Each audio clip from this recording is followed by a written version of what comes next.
نحمده ونستعينه ونستغفره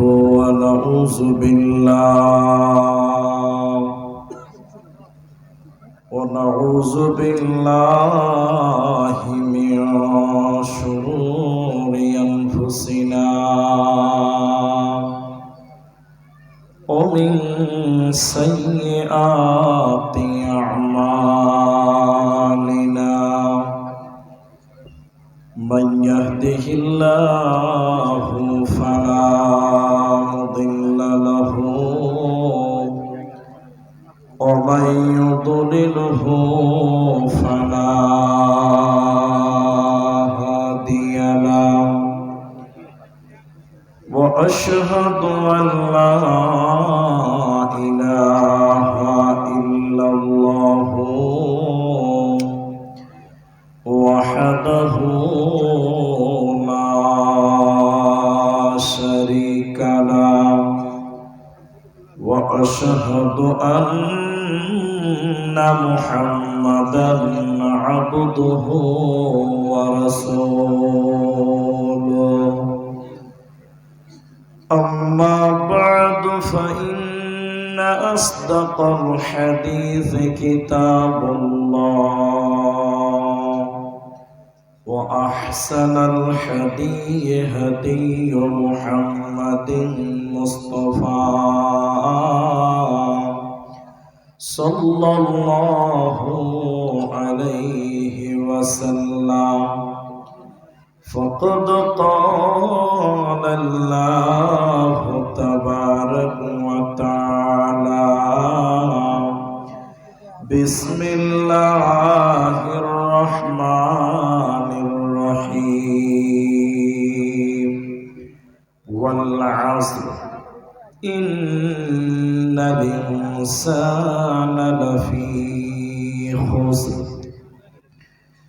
وقال النبي صلى الله عليه وسلم رجل ذكر الله خاليا ففازته عينه أو كما قال عليه الصلاة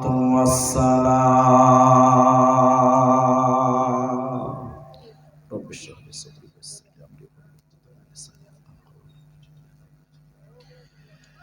মরণ পাখি যেদিন সে করবে ডাকাডাকি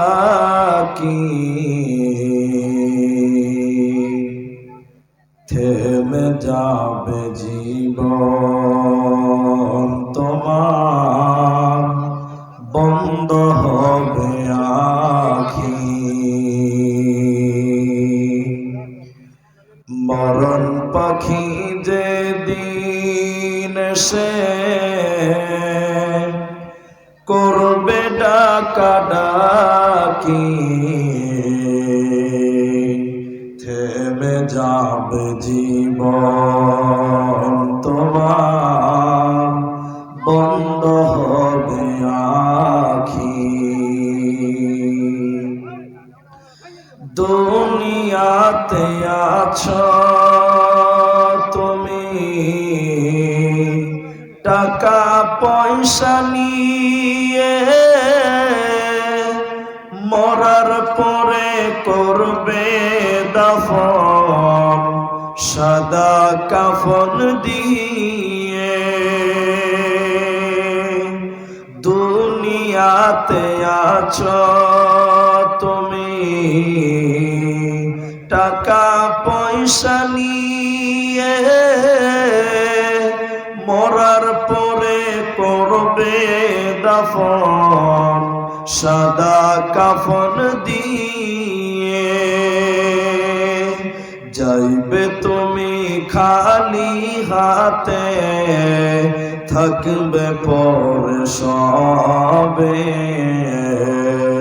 থেমে যাবে জীবন তোমার বন্ধ হবে আখি ওরে মন যাবে জীবন তোমার বন্ধ হবে আখি আপন ঝুরি কর ভারী সময় যে আর নাই মরণ পাখি দিলে রে ডাক রবে না উপায় আপন ঝুরি কর ভারী সময় যে আর নাই মরণ পাখি দিলে রে ডাক রবে না উপায় খাঁচা ছেড়ে উড়ান দিবে কেমনে ধরে রাখি থেমে যাবে জীবন তোমার বন্ধ হবে আখি দুনিয়ারি রং তামাশায় আসো তুমি মেতে এই দুনিয়া সারতে হবে পরকালে যেতে দুনিয়ারি রং তামাশায় আসো তুমি মেতে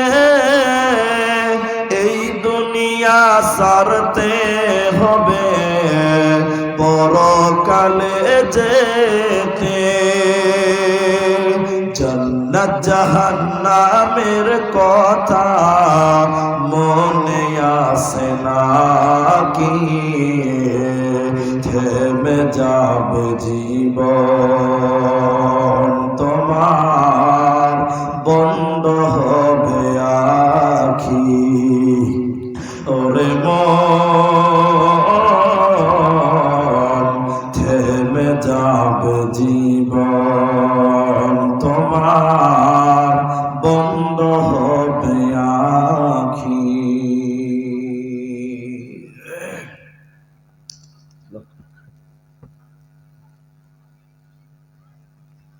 শ্রদ্ধেয় সম্মানীয়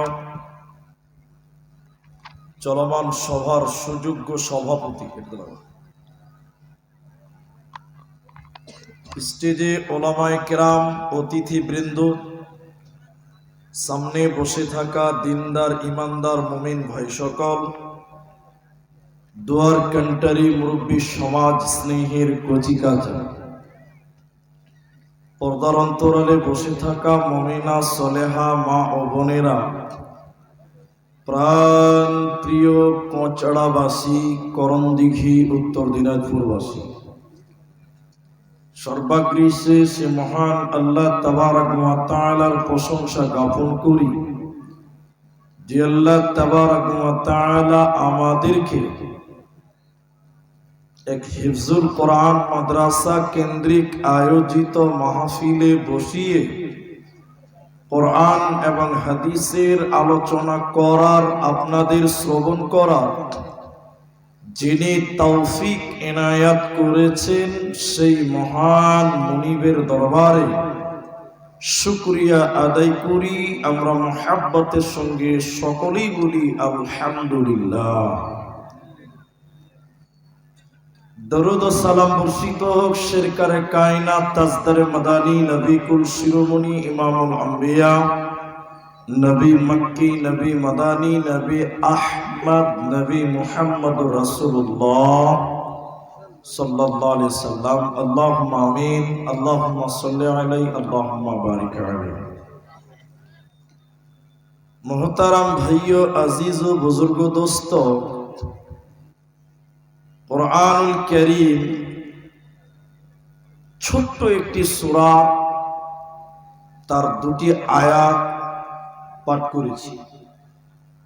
হাদিসে নববী থেকে সহিহ বুখারী থেকে এক হাদিসের কিছু শব্দ পাঠ করেছি, উল্লেখিত আয়াত এবং হাদিসকে কেন্দ্রবিন্দুর মধ্যে রেখে এক বিষয় কেন্দ্রিক কথা বলবো, যদি আল্লাহ তৌফিক দেন তো। আলাইহি তাওয়াক্কালতু ওয়া ইলাইহি উনীব। আমি আপনাদের বিষয়টি বলার পূর্বে একটা আবেদন করছি আপনাদেরকে। বহুত মানুষ দাঁড়িয়ে আছেন, কেউ বসে আছেন। আমি আপনাদের যারা বসে আছেন তিনাদেরকে বলছি, আমি কথা কিছু জিজ্ঞাসা করব আপনাদেরকে। আপনারা যদি উত্তর দেন তাইলে আমি আপনাকে বোঝাতে সক্ষম আর আপনার বুঝতেও সুবিধা হবে। আপনারা সবাই কথা বলবেন, বলুন ইনশাআল্লাহ। পৃথিবীতে 100টার মধ্যে 95টা বিষয়ে মানুষের মধ্যে ইখতিলাফ আছে। 100টার মধ্যে 95টা বিষয়ে মানুষের মধ্যে মতভেদ আছে। মাত্র 5টি ব্যাপারে মানুষের 5% ব্যাপারে মানুষের দ্বিমত নাই বা মতভেদ নাই। রুচির ব্যাপারে মানুষের বিভাজন আছে। কেউ মাছ খেতে ভালোবাসে তো কেউ গোশ খেতে ভালোবাসে, কেউ রুটি খেতে ভালোবাসে তো কেউ ভাত খেতে ভালোবাসে।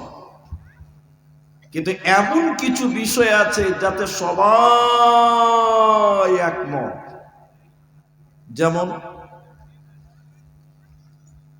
বিজেপি বলছে যে দেশে শান্তি চায়, তৃণমূল বলছে না আমরাও শান্তি চাই, কংগ্রেস বলছে আমরাও শান্তি চাই, সিপিআইএম বলছে আমরাও শান্তি চাই, আইএসএফ বলছে আমরাও শান্তি চাই, আসামের ইউডিএফ বলছে যে আমরাও শান্তি চাই। এবার আপনারা বলুন, দেশের মানুষ শান্তিতে আছে? জোরে বলুন, আছে? পৃথিবীতে এমন একটা লোক পাবে না যে বলবে যে আমি চাই না যে শান্তিতে থাকুক, বরং এ ব্যাপারে সবাই একমত যে দেশে শান্তি চাই, শান্তিতে থাকবো। কিন্তু মানুষেরা কেউ কেউ কেউ নিজে বলছে না যে আমরা শান্তিতে আছি। বলছে ভাই না, তার মানে দুনিয়াতে শান্তি নাই। আমার আজকের আলোচ্য বিষয় হলো ফিতনা, সমস্যা, প্রবলেম। এই সমস্যার ব্যাপারে কিছু কথা তুলে ধরবো, তারপরে সাজেশন দিব কিভাবে আপনি ফিতনা থেকে বাঁচবেন। পৃথিবীর যেই প্রান্তে যাবেন না কেন, যেখানেই যান না কেন, সেখানেই দেখবেন অসম্ভব, শান্তি নাই। সেখানেই দেখবেন ফিতনা, সেখানে দেখবেন ফাসাদ, সেখানে দেখবেন ঝামেলা। শান্তি বলে কিছু থাকবে না। উসামা বিন জায়েদ রাদিয়াল্লাহু তাআলা আনহু তিনি বলছেন, নবীজি সাল্লাল্লাহু আলাইহি সাল্লাম কোন একদিন মদিনার কোন উঁচু জায়গাতে চলাচল করছিলেন। চলতে চলতে আল্লাহর নবী এক পর্যায়ে বললেন, হে আনসারেরা, মুহাজিরেরা, আমি নবী যা দেখছি তোমরা কি তাই দেখতে পাও? আমি যা দেখতে পাচ্ছি তোমরা কি তাই দেখতে পাচ্ছ? সাহাবীরা বললেন, লা, না, দেখতে পাই না। কি দেখছেন আল্লাহর নবী? আল্লাহর নবী বলছেন, আমি দেখছি তোমাদের বাড়ি ঘরের উপরে বৃষ্টি যেমন আসমান থেকে বর্ষণ হয়, পানি যেমন, বৃষ্টি যেমন আকাশ থেকে তোমাদের বাড়ির উপরে পানি বর্ষণ হয়, অনুরূপ ওইভাবে তোমাদের ঘরের উপরে, বাড়ির উপরে ফিতনা বর্ষণ হচ্ছে, অশান্তি বর্ষণ হচ্ছে, প্রবলেম বর্ষণ হচ্ছে। মানে প্রতিটা পরিবারে, প্রতিটা গ্রামে, প্রতিটা এলাকাতে, প্রতিটা জেলাতে কোণে কোণে ফিতনা, সমস্যা, প্রবলেম দাঁড়িয়ে যাবে। কোথাও মানুষেরা শান্তিতে থাকতে পারবে না, এমন সমস্যা। আবু মুসা রাদিয়াল্লাহু তাআলা আনহু তিনি বলছেন, রাসূলুল্লাহ বলেছেন, ওয়াকসারাল হারাজু, সমাজে মারামারি বৃদ্ধি পাবে, সমাজে মারামারি বেড়ে যাবে। এখন আপনারা বলুন, সমাজে মারামারি বেড়েছে না কমেছে? ভাই ভাই মারামারি করে জেল খাটছে, এরকম প্রমাণ আছে না নাই বলুন? হরিশ্চন্দ্রপুর গ্রামের নামটা বলবো না, মালদা দিলাম। এক ভাইয়ের গরু আরেক ভাইয়ের কাঁড়ি খেয়ে নিয়েছে, যেটাতে বসে আছেন ওটাকে কি বলেন? কাঁড়ি। এক ভাইয়ের গরু আরেক ভাইয়ের কি খেয়েছে? কাঁড়ি খেয়ে নিয়েছে। তা আরেক ভাইয়ের স্ত্রী প্রতিবাদ করছে, কেন তোর গরু কাঁড়ি খাবে? এই নিয়ে ঝগড়া হচ্ছে। এক পর্যায়ে দু ভাই লেগে গেছে, তা হাঁসুয়া চালিয়ে দিয়েছে, এক ভাইয়ের পা কেটে গেছে। আরেক ভাই থানাতে কেস করে দিয়েছে, লাস্টে দু ভাইকে জেলে দিয়ে দিয়েছে। আল্লাহ নবী বললেন ওয়াকসার আল হারাজু, সমাজে মারামারি বৃদ্ধি পাবে। এত মারামারি চলছে, বিশেষ করে পশ্চিমবঙ্গের স্মৃতি পঞ্চায়েতের ভোট, ভাই ভাই মারামারি করে। জি করে কিনা? হ্যাঁ না বলুন।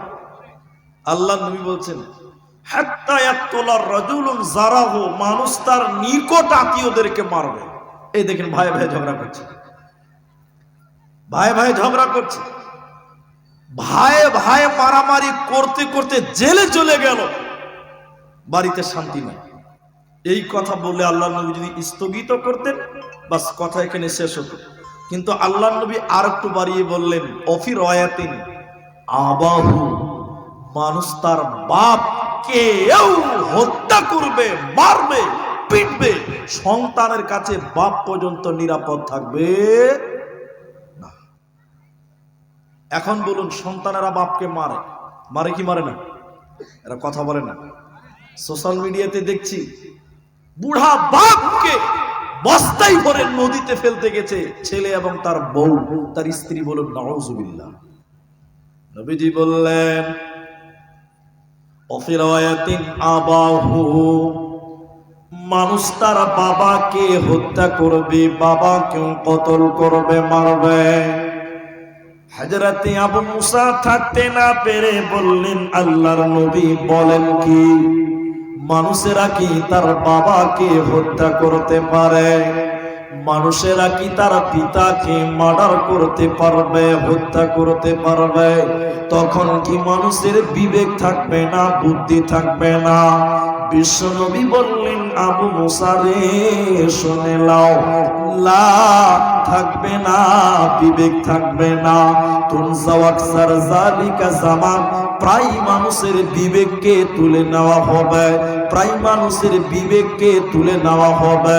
বিবেকবান মানুষ সমাজে থাকবে না, আর তখন দুনিয়াতে শান্তিও থাকবে না। সবাই যদি বিবেকহীন হয়, সবাই যদি অমানুষের মতন দুনিয়াতে বাস করে, পৃথিবীতে শান্তি হবে না, শান্তি পাওয়া যাবে না, যাবে না। জন্য নবীজি বললেন শুনে নাও, সামি'তু রাসূলুল্লাহি সাল্লাল্লাহু আলাইহি ওয়াসাল্লাম, হযরতে মুআবিয়া তিনি বলেন আমি বিশ্ব নবীকে বলতে শুনেছি নিজের কানে, আমি নিজের কানে শুনেছি নবীজি বলেছেন মুআবিয়া রে শুনে নাও, জগতে সব জায়গায় ফিতনা প্রবাহ হতে থাকবে, সব জায়গায় সমস্যা থাকবে, শান্তি থাকবে না। মানুষেরা শান্তি খুঁজে পাবে না, পাবে না। এমন সমস্যা হবে, এমন ফিতনা হবে, মানুষেরা তখন নিজের জীবনকে বিলিয়ে দিতে চাইবে। চলুন হাদিসের ৩য় নম্বর হাদিসটা শোনাই। আবু হুরায়রা রাদিয়াল্লাহু তাআলা আনহু তিনি বর্ণনা করে নবীজি বললেন পৃথিবীতে এমন সময় আসবে, নবীজি বললেন একজন জীবিত মানুষ, একজন বেঁচে আছে জীবিত মানুষ একটা কবরের সামনে দিয়ে হেঁটে যাবে। একটা জীবিত মানুষ কবরের সামনে দিয়ে যখন হেঁটে অতিক্রম করবে, লোকটা কবর দেখবে আর আফসোস করে বলবে এই কবরে কেন আমি গেলাম না, এই কবরে কেন আমি গেলাম না। জীবিত মানুষ কবরে যেতে চাইবে, মানে মরণ চাইবে, মৃত্যু কামনা করবে। আল্লাহর নবী বলেছেন কেন মানুষেরা মৃত্যু কামনা করবে, কেন? জগতে কোনো জায়গায় শান্তি থাকবে না, বিরাট বড় বড় সমস্যা আসবে, বিরাট বড় বড় ফিতনা আসবে, মুসিবত আসবে, প্রবলেম আসবে, ওগুলো সলভ করতে পারবে না। ওগুলো সমাধান করতে পারবে না, তখন মানুষের জীবন দিবে, মরণ চাইবে। চলুন নিজের কেসের কথা বলি। যখন ভারতবর্ষের আসামে এনআরসি হলো, এনআরসি 10 বছর সময় লেগে গেল। 10 বছর মুসলমানেরা, আসামের নাগরিকেরা কাগজ নিয়ে এদারে ওদারে দূরে দূরে দূরে দূরে 10 বছর পর যখন এনআরসির চূড়ান্ত রেজাল্ট বের হলো, কতটি লোক বাদ চলে গেল? 19 লক্ষ লোক বাদ চলে গেল, দেশের নাগরিক হলো না। সেই দিনে তারা একই দিনে 50-এরও অধিক লোক মারা গেছিল। কেউ আপনার কিনা ফাঁসিতে ঝুলেছিল, কেউ বিষ পান করেছিল, কেউ নদীতে ঝাঁপ দিয়েছিল। তারা মৃত্যুবরণ করে নিল কেন? নবীজি বলছেন এমন সমস্যা আসবে, এমন ফিতনা আসবে, মানুষেরা সেই সমস্যা সলভ করতে পারবে না, সমাধান করতে পারবে না। তখন মানুষেরা মৃত্যু কামনা করবে, মরণ চাইবে, শান্তি রবে না, পাবে না, পাবে না। কি ফিতনা শুরু হলো, কি ফিতনা শুরু হলো। জেনে রাখো সবে, মসজিদ হবে অলিতে গলিতে, মুসল্লি হবে না, নামে মুসলিম হবে শুধু, ঈমান থাকবে না। কি ফিতনা শুরু হলো, জেনে রাখো সবে, কিয়ামত হবে, আল্লাহর সামনে যাবে, উপায় হবে না, জাহান্নাম যাবে, শাস্তি পাবে, উপায় হবে না। অতএব জগতে কঠিন ফিতনা আসবে রে, সমাধান না করতে পেরে মানুষেরা বলবে মরণ চাই, মরণ দা। আল্লাহ কোরআনে বলছেন ওয়াল আসর, সময়ের কসম, আসরের কসম, যুগের কসম, কালের কসম, ইন্নাল ইনসানা লাফি খুসর, নিশ্চয়ই মানুষেরা, ইনসানেরা ক্ষতির মধ্যে নিমজ্জিত রয়েছে। তাম পৃথিবীতে কেউ বলবে না যে আমি শান্তিতে আছি, সবাই বলবে সমস্যার মধ্যে রয়েছে। কে বলবে শান্তি নাই, কে বলবে পরিবারের সুখ নাই, কেউ বিবি নিয়ে ব্যস্ত, কেউ সন্তান নিয়ে ব্যস্ত। অতএব আল্লাহর কোরআন বলছে মানুষেরা ক্ষতির মধ্যে নিমজ্জিত থাকবে, নিশ্চয়ই মানুষেরা ক্ষতির মধ্যে থাকবে। অতএব মানুষেরা ক্ষতির মধ্যে রয়েছে, জগতে কেউ যেন শান্তিতে না। নবীজি বললেন এমন কঠিন সমস্যা, মানুষেরা ঈমানের উপরে অবিচল থাকতে পারবে না। নবীজি বলছেন কেমন ফিতনা আসবে, রাতের আধারের মতন। হযরত হুযায়ফা বলছেন ফিতনা আসবে রাতের আধারের মতন।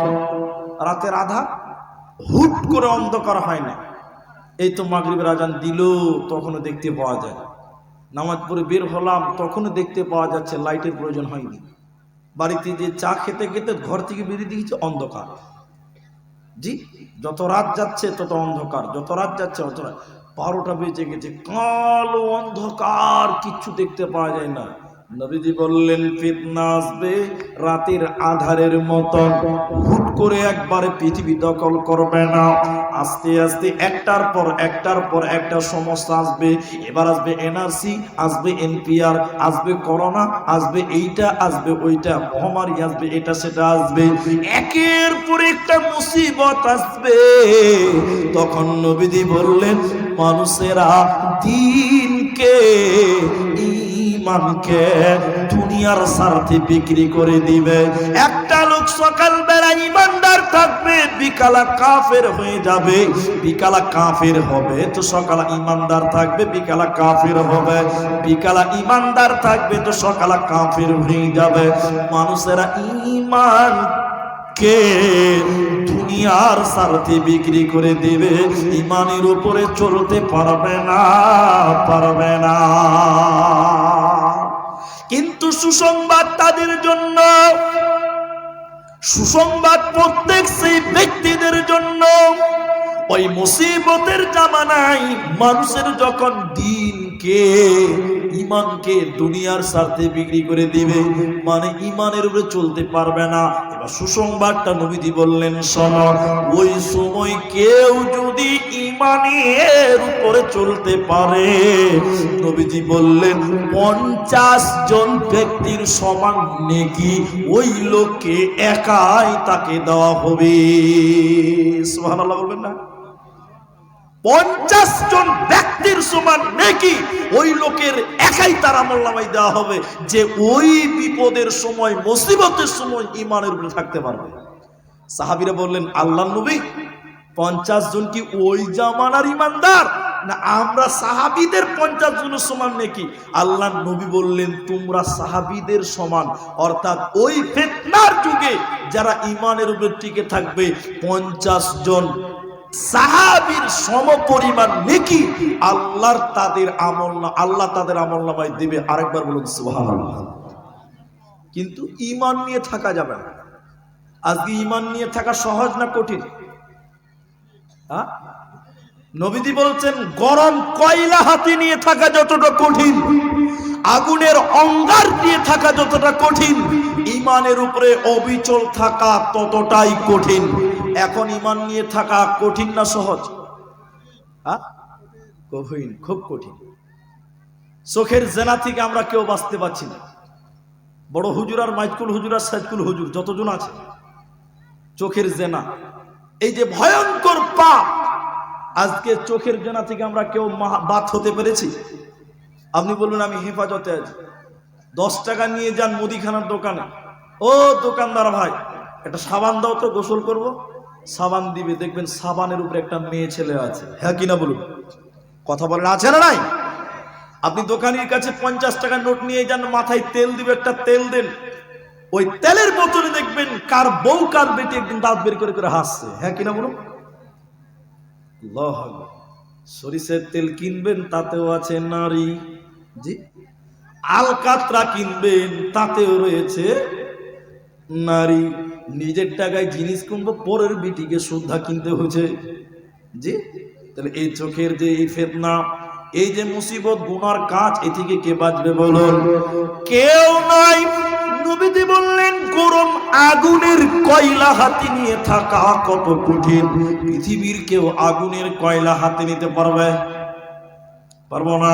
নবীজি বললেন, গরম কয়লা নেওয়া যেমন অসম্ভব, ঈমানের উপরে টিকে থাকা ততটাই কঠিন, ততটাই জটিল হবে। ধৈর্য ধরো, যে ব্যক্তি ধৈর্য ধরতে পারবে, নবীজি বললেন 50 জন ব্যক্তির সাহাবীর সমান নেকি তাকে দেওয়া হবে, কোনো চিন্তা রবে না, রবে না।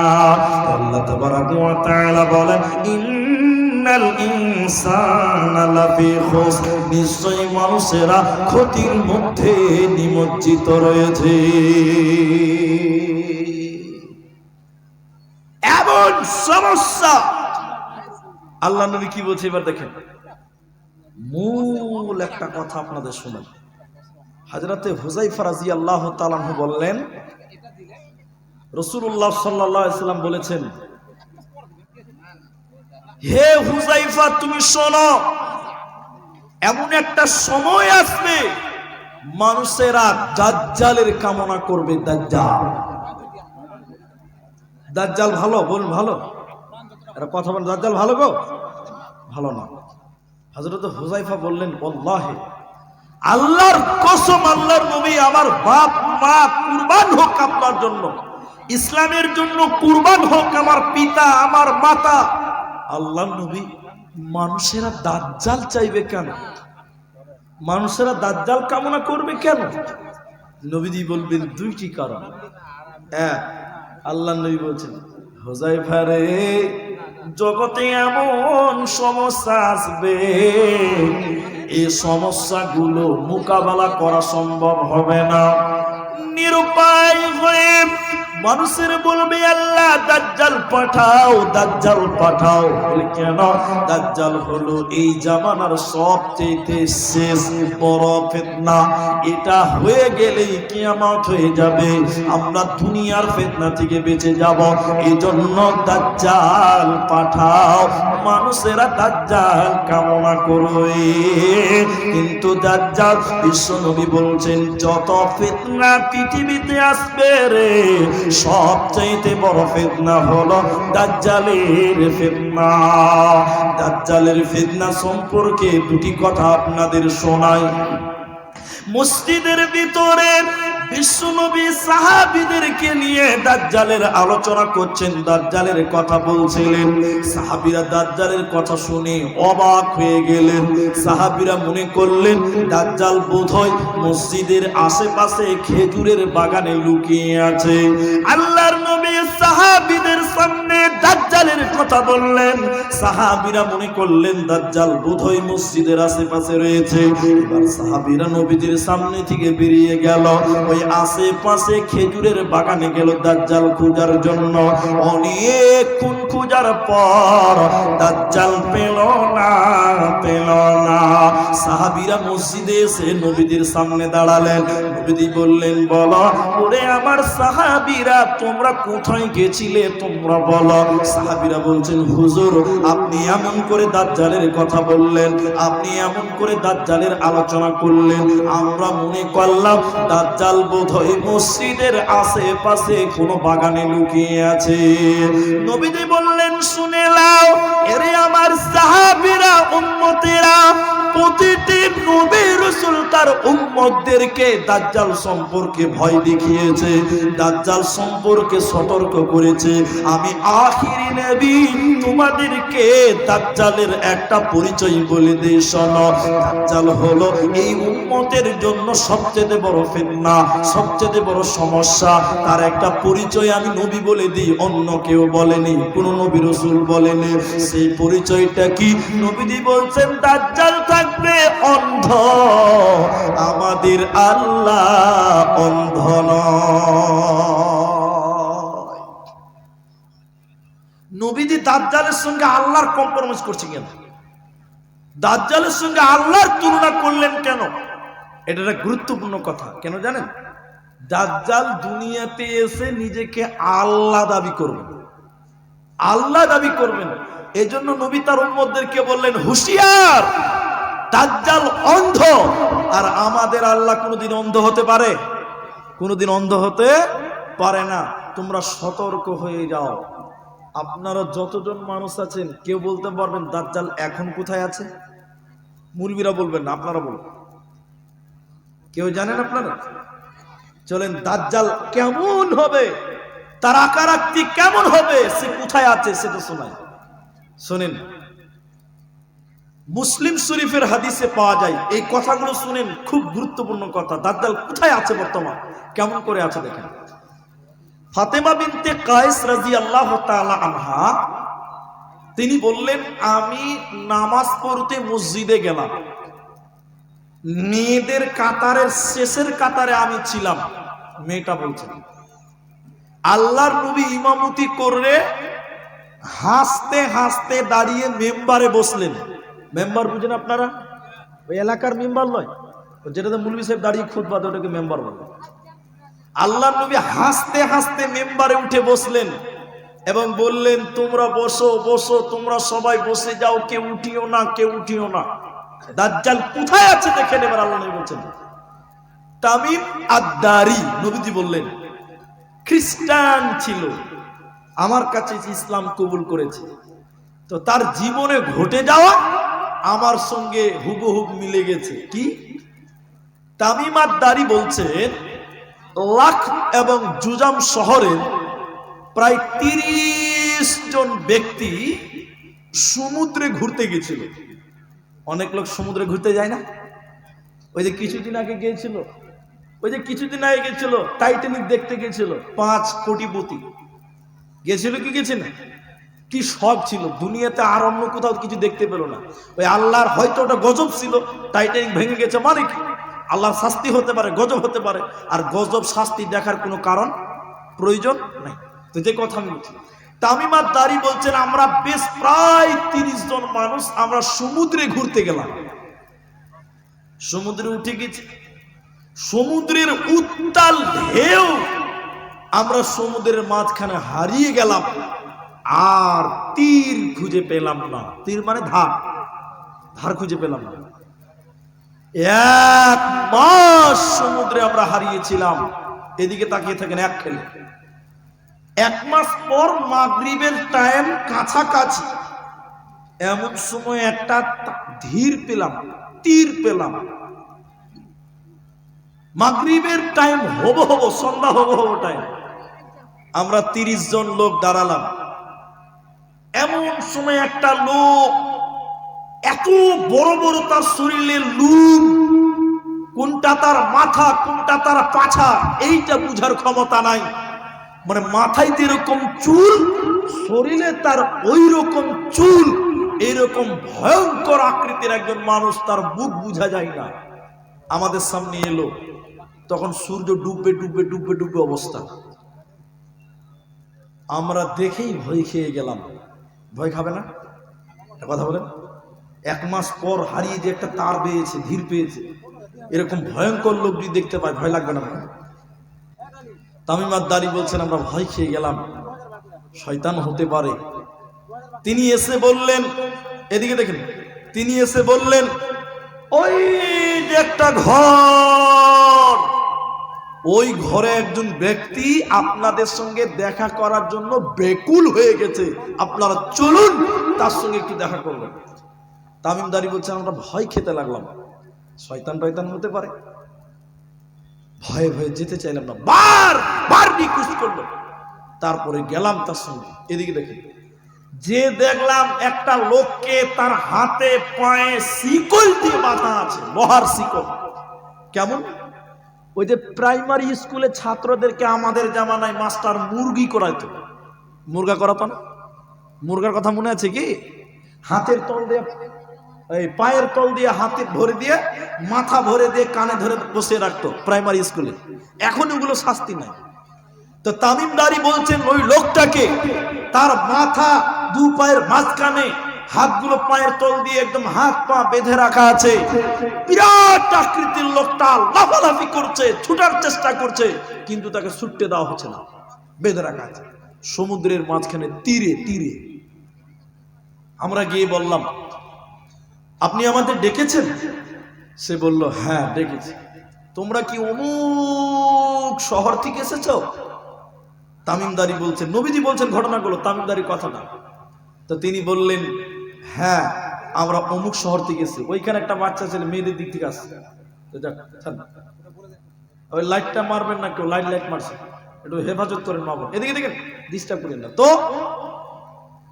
আমরা বললাম হ্যাঁ আমরা অমুক জায়গা থেকে এসেছি।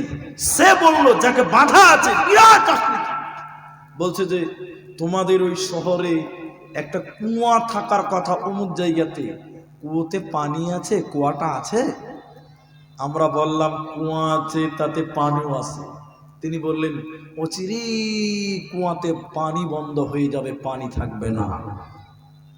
আবার তিনি বললেন অমুক জায়গাতে একটা বাগান থাকার কথা, তাতে খেজুর হয়। আমরা বললাম খেজুর হয়, বাগান আছে, অচিরেই খেজুর বন্ধ হবে, আর খেজুর ধরবে না। অনেকটি কথা। শেষের বেলায় বললেন নিরক্ষর নবী সম্পর্কে বলো, মানে আমাদের নবীর কথা বলছেন।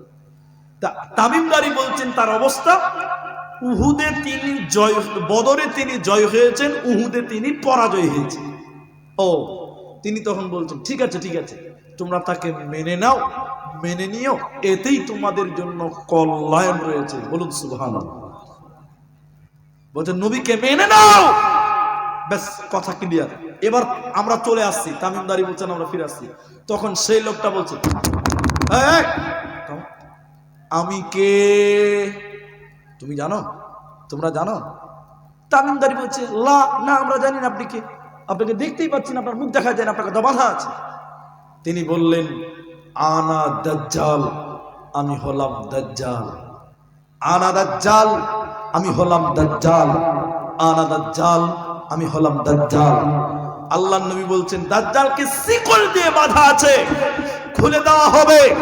40 দিনে পৃথিবীর এই প্রান্ত থেকে সেই প্রান্ত পর্যন্ত, মাশরিক থেকে মাগরিব পর্যন্ত কোণে কোণে 40 দিনে ভ্রমণ করবে।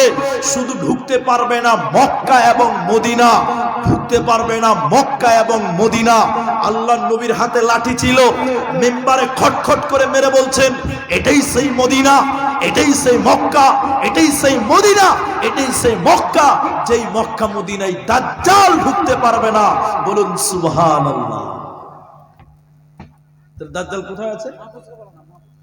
আল্লাহ কোথায় আছে? সমুদ্রে আছে, বেঁধে রাখা। দাজ্জাল একটা ব্যক্তির নাম, দাজ্জাল একজন মানুষের নাম।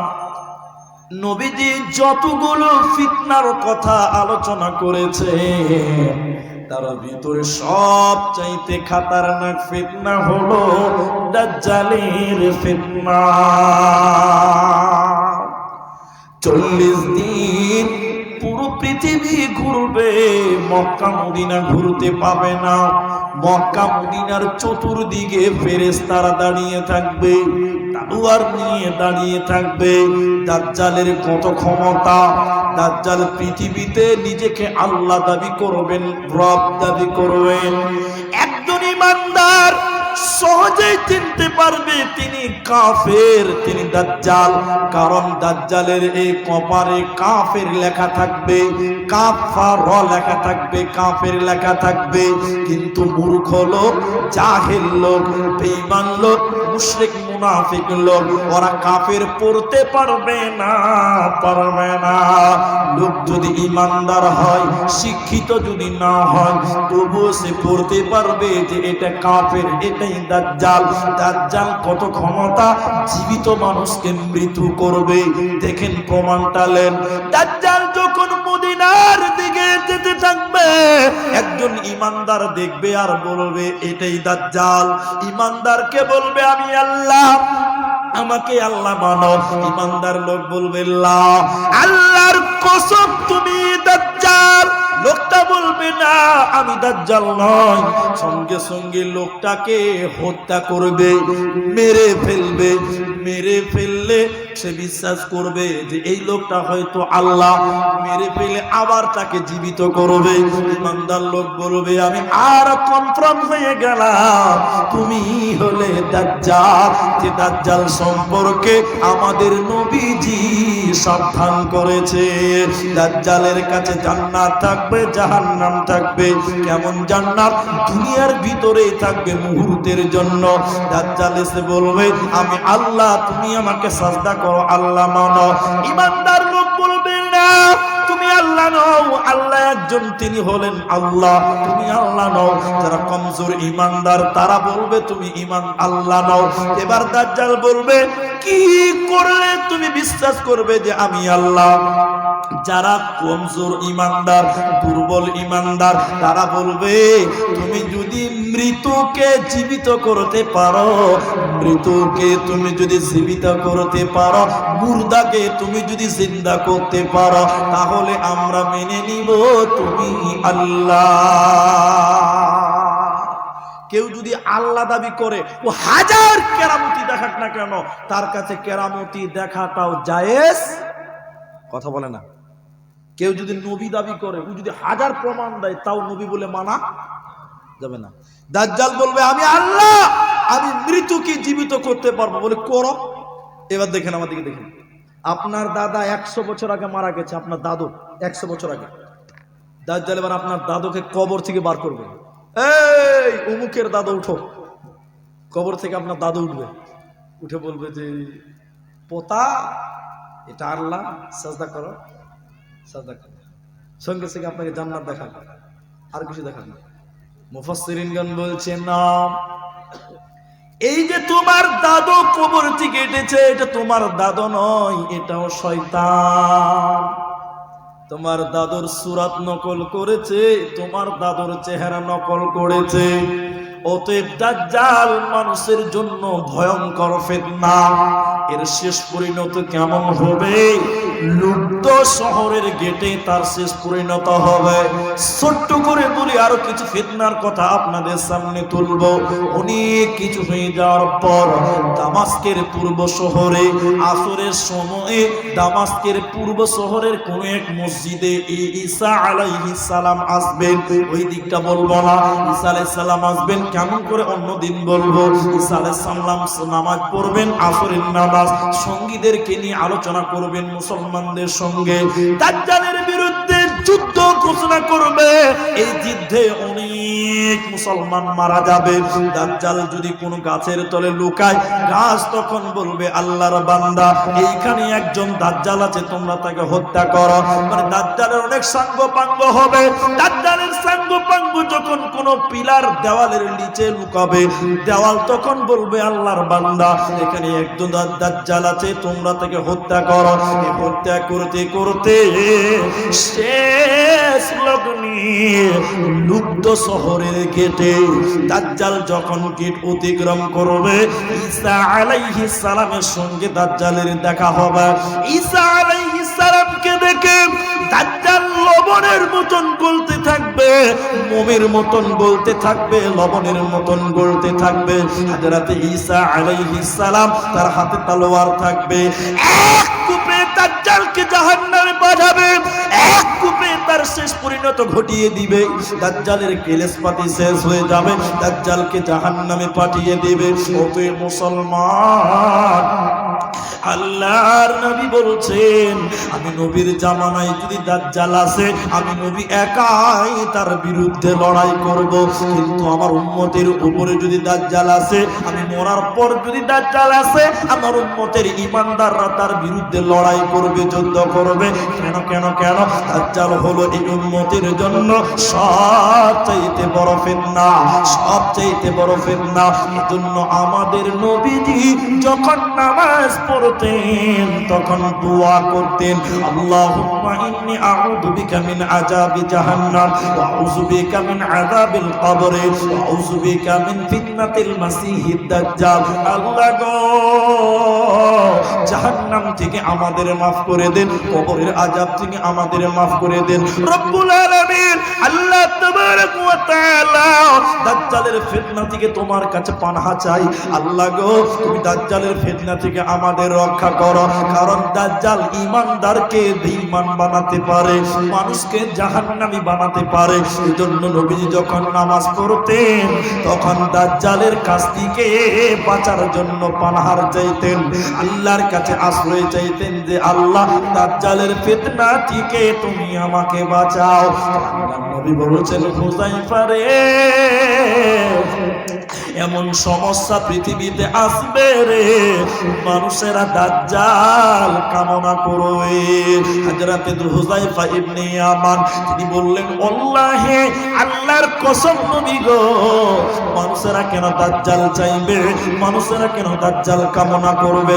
নবীজি বলছেন, জগতের ফিতনা সহ্য করতে না পেরে মানুষেরা তখন মরার জন্য দাজ্জাল চাইবে। হুঁশিয়ার হয়ে যাও, হয়ে যাও। এরপর নবীজি বলছেন, মিথ্যাবাদী নেতার ফিতনা আসবে। মিথ্যাবাদী দুশ্চরিত্র নেতা সমাজে এত বাড়বে, এত ফিতনা আসবে এই ব্যাপারে। এখন আপনাদের জিজ্ঞাসা করছি, আমি কোনো রাজনৈতিক কথা বলছি না, এখনকার নেতারা ভালো ভাই? বলুন, এখনকার নেতারা ভালো? আল্লাহ নবী বলছেন, হযরত কাব বিন আজরা রাদিয়াল্লাহু তাআলা বলছেন, এমন জামানা আসবে নেতারা যখন মানুষের সামনে কথা বলবে, হিকমতের সঙ্গে কথা বলবে, যখন নেতারা মানুষের কাছ থেকে চলে যাবে, তাদের কথা আর কাজের কোনো মিল থাকবে না। এখন বলুন, নেতাদের কথা আর কাজে মিল আছে? কথা বলুন, আছে? নবীজি বললেন, ওদের অন্তরটা মূর্তি পূজকদের চাইতেও ঘৃণিত হবে, ঘৃণিত হবে, ঘৃণিত হবে। এখন ফিতনা, আগেকার রাজা বাদশাদের ছেলেরা রাজনীতি করতো, মানে আগেকার বড় লোকেরা, জমিদারেরা রাজনীতি করতো, রাজা বাদশা বলছি, জমিদারেরা যখন রাজনীতি করতো, রাজনীতি করতে গিয়ে তারা গরিব হতো। গরিব হতো না? কথা বলুন, গরিব হতো কি হতো না? আর এখনকার ছোট লোকেরা রাজনীতি করে আরো বড় লোক হয়েছে, তার মানে কিছু একটা গন্ডগোল আছে। আগে জমিদারদের ছেলেরা রাজনীতি করতো তো গরিব হতো, আর এখনকার গরিবের ছেলেরা রাজনীতি করে বড় লোক হয়েছে। হিসাব মিলছে না, হিসাব মিলবে না। এরপরে এটা একটা গেল, ছোট ছোট করে বলি। তারপরে ফিতনা কি আসবে? ইহুদি নাসারাদেরকে পদে পদে অনুসরণ করবে। এখন আপনারা বলুন, আমাদের মুসলমানেরা ইহুদিদেরকে পদে পদে মানে কি মানে না? মানে না। আল্লাহ নবী বলছেন বাচ্চাদের শিষ্টাচার শিক্ষা দাও। মা বোনের আছে? শিষ্টাচার শিক্ষা দাও। এখন আমরা আমাদের বাচ্চাদের শিষ্টাচার শিখিয়ে দিয়েছি ইহুদিদের শিষ্টাচার। হ্যাঁ কিনা বলো, কথা বলো। কোন একদিন বাচ্চাদের ব্যাপারটা বলবো, শোনেন একটু। ইহুদিদের শিক্ষাটা দেখায়। বাচ্চা আপনার সঙ্গে দাঁড়িয়ে আছে, এদিকে দেখেন, আর আপনার ভাই এসছে সামনে, তখন আপনি বলুন আব্বা ওটা তোমার চাচা হয়, তুমি তাকে সালাম করো। বেটা ওটা তোমার চাচা, তুমি তাকে সালাম করো। ওটা তোমার কাকা হয়, তুমি সালাম করো। ছেলে বলবে চাচা আসসালামু আলাইকুম, দোয়া করিয়ে দিন। এর নাম হলো ভদ্রতা, এর নাম হলো আদব। এখন আপনার ছেলে বাড়ি থেকে বেরোচ্ছে, আপনার ভাই এসছে, তখন বলছে কাকা টা টা টা টা টা। এটা বলুন ইসলামিক রীতি না ইহুদিদের? বলুন ইহুদিদের। মা বাচ্চাকে রাতে ঘুমাতে নিয়ে গেছে, এদিকে দেখেন, এদিকে তো কোলে নিয়ে এরকম করে হিন্দি গান করছে, ইংরেজিতে গান করছে। ও বেটি বোন, কি ব্যাপার, বাচ্চা ছেলেকে তুমি গান শোনাচ্ছ? বলছে মুলি সাহেব গান না বললে আমার বেটা ঘুমায় না। এই রোগ আছে না নাই? হ্যাঁ না বলুন আপনারা। বলছে গান না বললে কি ঘুমাবে না? এই রোগী আমাদের দেশে অনেক আছে। অথচ তাকে শিক্ষা দিতে হবে কি, এই বেটা তুমি তাকে কোরআন শোনাও, জিকির শোনাও। তারপরে যখন ঘুমাতে যাবে টাইম, বলো বাবা আব্বু তুমি দোয়া বলো, বলো বলো বলো আল্লাহুম্মা বিইসমিকা আমতু ওয়া আহিয়া। আচ্ছা বলুন এই দোয়া এখন পড়ে? মা পড়ে? এখনো দোয়া পড়ে, তবে এই দোয়া না, এখন দোয়া চেঞ্জ হয়ে গেছে। বেটা এখন ঘুমাতে যাবে, মা বলছে বেটা দোয়া বলো, দোয়া বলো। কি দোয়া? বলছে বেটা গুড নাইট, ইংরেজিতে দোয়া। হ্যাঁ কিনা বলো? এরা কথা বলে না, ইংরেজিতে চলছে এখন, শিষ্টাচার নাই। আল্লাহর মুস্তাওয়ার ইবনে সাদ্দাদ রাদিয়াল্লাহু তাআলা বলছেন আমার উম্মত ইহুদি নাসার পূর্ববর্তী জাতিদেরকে পদে পদে পদে পদে অনুসরণ করবে। সাহাবীরা জিজ্ঞাসা করলেন তারা কি রোম এবং পারস্যবাসী? আল্লাহ নবী বললেন তারা ছাড়া আছে কে বলো? মানে আমার উম্মত ইহুদিদেরকে পদে পদে অনুসরণ করবে। ওই যে আপনার ছেলেটা সিরা জিন্সের প্যান্ট পরে আছে, সিরা জিন্সের প্যান্ট দেখেননি আপনি? এখনো কথা বলেন না, দেখেননি আপনারা? এখন আপনি বলুন তো, তুই সিরা জিন্সের পিনেছিস কেন বল? বলছে সিনেমাতে দেখি তো হিরোরা নায়করা পড়ে তাই আমরাও পড়ি। তুমি ইহুদিদেরকে পদে পদে। ওয়া নবী হুরায়রা রাদিয়াল্লাহু আনহু, হযরত আবু হুরায়রা কি বললেন শোনেন, শর্ট করে আপনাদের এই কথাগুলো বলবো, বুঝার চেষ্টা করেন। নবীজি বললেন আমার উম্মত পূর্ববর্তী জাতিদেরকে পদে পদে অনুসরণ করবে। বলে কেমন করে অনুসরণ করবে? ওরা ইহুদি, ওরা খ্রিস্টান, ওরা ইহুদি, ওরা খ্রিস্টান। নবীজি বলছেন তারা যদি সাপের গর্তে যায়, আমার উম্মত সাপের গর্তে যাবে। তারা যদি সাপের গর্তে যায়, আমার উম্মত সাপের গর্তে যাবে। ইহুদিদের কোনো অভ্যাস আজকে বাদ দেবে না। সম্পূর্ণ মুসলিমদের রীতিনীতি হয়ে যাচ্ছে দিন দিন ইহুদিদের মতো। কথা বলবো আপনাদেরকে, কতটা বলবো আপনাদেরকে ইহুদিদের রীতিনীতি, বলার সময় নেই।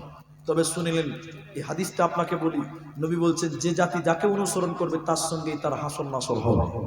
আপনি ইহুদিকে মানবেন? মুসলমানদের বিয়ে হচ্ছে আজকে ইহুদিদের মতন, মুসলমানদের বিয়ে বাড়ি ইহুদিদের খ্রিস্টানদের মতন, মুসলমানদের ছেলেদের চলাফেরা নাসারাদের মতন, মুসলিমদের পোশাক আশাক হয়েছে খ্রিস্টানদের মতন। পদে পদে ইহুদিদের ফলো করেছি আমরা। নবীজি বলছেন ইহুদিরা যদি সাপের গর্তে যায়, আমার উম্মত সাপের গর্তেই যাবে। তারা গেছে মানে আমরাও যাব। এখন অভ্যাস হয়ে গেছে। হ্যাঁ কিনা বলুন? কোনটা বাদ আছে বলুন? সময় না। এরপরে নবীজি বললেন ফিতনা, হারাম উপার্জন বেড়ে যাবে। কেমন হারাম উপার্জন? নবী বললেন ইয়াতি আলান নাসি জামান। হযরত আবু হুরায়রা দুইটি হাদিস পরপর নিয়েছেন, এমন একটা জামানা আসবে রে,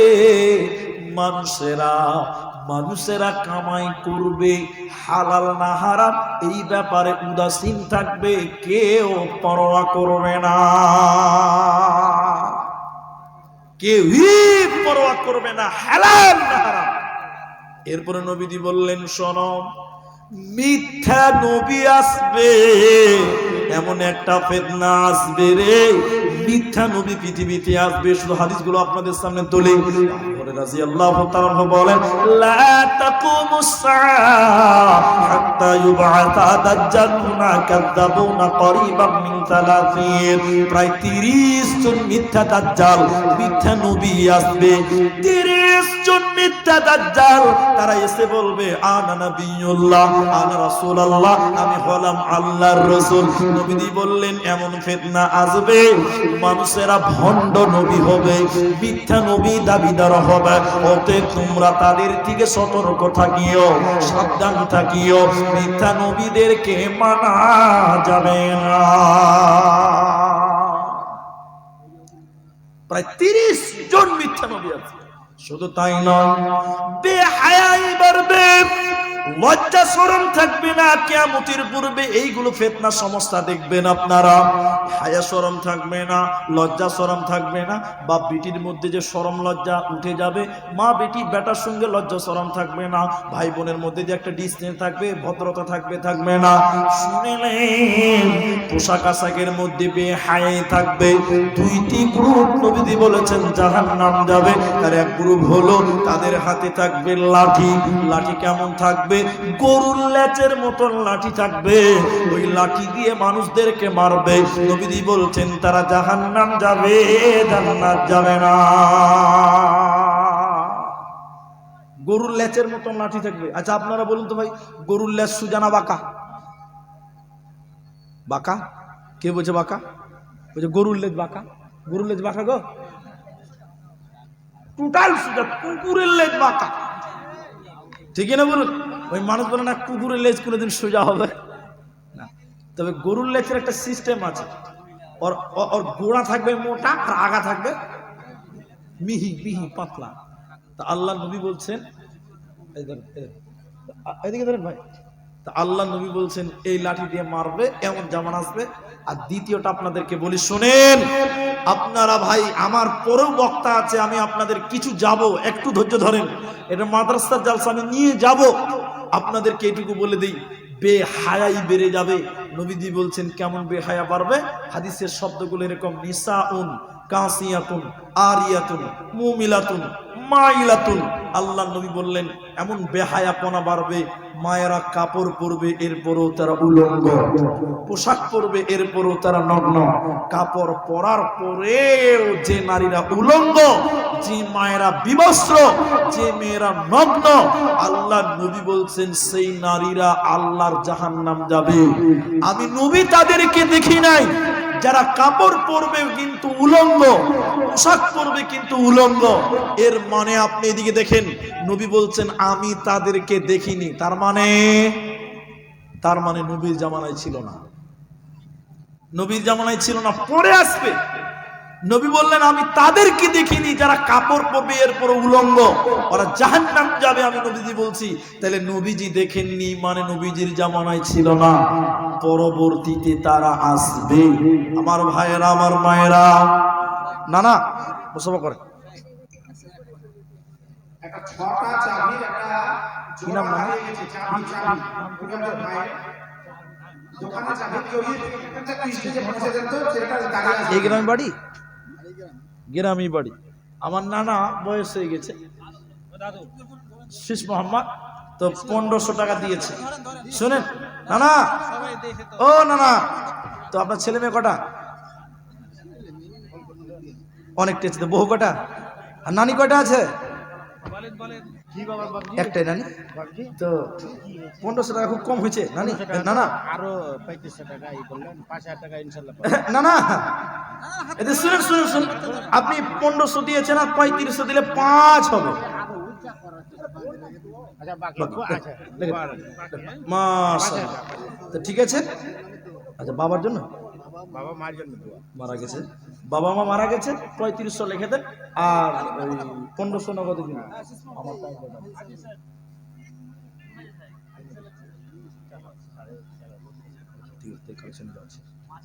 তাহলে আমি আপনাদের বিষয়টা কতটুকু বুঝাতে পারলাম কিনা তবে আমি আপনারা যারা আছেন, কলকাতা থেকে হাবিবুর ভাই এসেছেন, তিনি তথ্যবহুল কথা বলবেন, কোরআন হাদিস যা বলবেন বলবেন,